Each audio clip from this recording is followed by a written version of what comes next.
sort of intertwined with this team just because Quin Snyder was one of the names you mentioned in your piece that might pique the Lakers' interest, and his name's sort of been floating around the ether as maybe is he leaving the Jazz. There's been some weird stuff in the past with him in the front office. We know that he already won a power struggle there. Is he? There's a lot to dig into with the Jazz's future, but is he actually a flight risk in Utah? It seems so. Mark Stein first reported that a couple weeks ago in his Substack, and he wrote some line in there along the lines of that the Jazz have been unable to extend his contract. And I don't have the details 100% confirmed, but my understanding is that yes, that there's been efforts to extend his deal or to add an option or to pick up an option, whatever the again, I don't have the exact specifics, but he's at least his behavior with his contract has at least given Jazz people an impression that he might potentially leave. And I think, you know, with Danny Ainge taking over as CEO, there's certainly a lot of rumblings around the league of quote unquote big changes coming in Utah, whether that's, I mean, they've already hired a bunch of people under new owner Ryan Smith to the front office and the coaching staff and what have you to try to support Donovan Mitchell and their never-ending quest to make him more comfortable in Salt Lake City. I mean, Doc Rivers' name comes up a lot too in conversations to people about a potential candidate to replace Quin Snyder. So the fact that those two pieces are out there, like connecting all the data points, it would seem to be that there's at least some type of expectation that it really is plausible Quin Snyder might not be with the Jazz next season. And I know you said you didn't have like 100% details on this. I guess that's the nature of coaching contracts, but is he a free agent? Does he have his own option, or do we just not even know what the terms of his deal right now are? Because I've not been able to find out anything about what his actual contract looks like at the moment. From my understanding, he could become one. Okay. That's I guess all I can say. Yeah. That is wild. And this is sort of happening in the backdrop of, and Quin Snyder went on an impassioned speech against this. It was like two parts valid, one part hysterical. I don't know if you saw that he said sometimes Rudy and Donovan Mitchell eat lunch together. And Mhm. that's not just me like pulling a random quote. Like if you read that entire thing, that's how he closed out this like long, like winded speech. It was hysterical.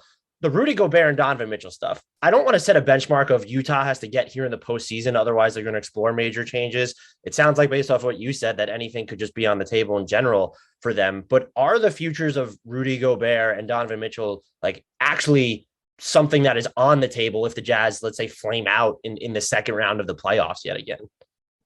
People around the league, New York in particular, I've heard a bit of Miami, definitely want Donovan Mitchell's future to be on the table.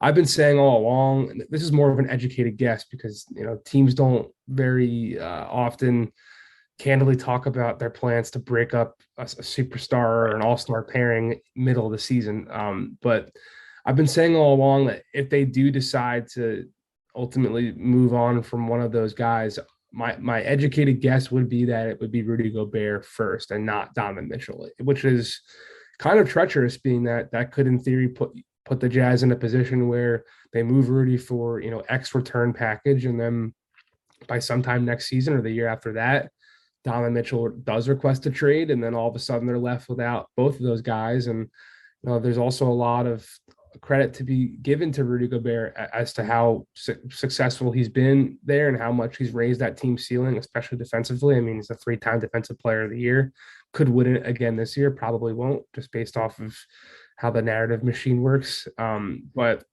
I mean, I'm not so sure how moving Rudy Gobert dramatically changes things there. I think it's mostly the depth around those two guys that's been the big issue. But if they are to go back and answer your question, if they are looking to quote unquote break up that pairing, my guess at this point would be that Gobert would be the first name to go rather than Donovan. I think Donovan is A, younger, B, more of a piece that is malleable, that can fit certain types of playing styles and pieces around him that you just don't look to move if you don't have to until he levies a trade request. Kind of the same thing with Damian Lillard in Portland and Bradley Beal in Washington. Like until he does ultimately say like I do want out of here, I would very, very, very, I'd be very skeptical of the Jazz even remotely entertain moving Donovan. I agree with everything you said there. And it's the Rudy Gobert stuff, especially because I don't know what you actually get when you move him. He's a generational defender, but you look at the end of his contract, there's a $46.7 million player option on that. I don't know who's going to be foaming at the mouth to pay Rudy Gobert in his 30s, that type of money. I know this ventures into more guesswork, but does it seem more likely that they would move both of them rather than just move Donovan and try and continue to build around Rudy Gobert? Because to me, it almost seems like if you tried to build around Gobert, that sets an even lower cap on your ceiling just because of his limitations on the offensive end. I don't know if I agree with that. I think, if you have him as a baseline defensively, and he can be a pretty good pick and roll partner as a lob threat, which we don't really see him used too much as. I think there's a way to build a team not around Rudy Gobert as like your focal point, but to build a team around him, being that he's a $46 million contract on your books and he is what he is. Like, what you're getting from Rudy Gobert pretty much every night. But I just think, this is a superstars league, and especially a superstar league of guys who can score and create their own shot on their own. And when you have a guy like that, like in Donovan, he is the piece that just across the board, anyone you talk to in the NBA would say, like, you keep this guy as long as possible until he says, I don't want to be here anymore. So I don't think they would move both those guys this summer, unless Danny just wants to come in off the top rope and say, screw it, let's build this thing over from scratch. And starting a rebuild is the easiest way to give a front office longevity, right? So maybe that's what they ultimately try to do from that perspective. But at this point, I don't think that's very likely. I think we'll see Donovan Mitchell in a Utah Jazz uniform on opening day in 2022, 2023. Yeah, to be fair, players like him on like their second contracts that they just don't get moved. That just rarely ever happens in this league.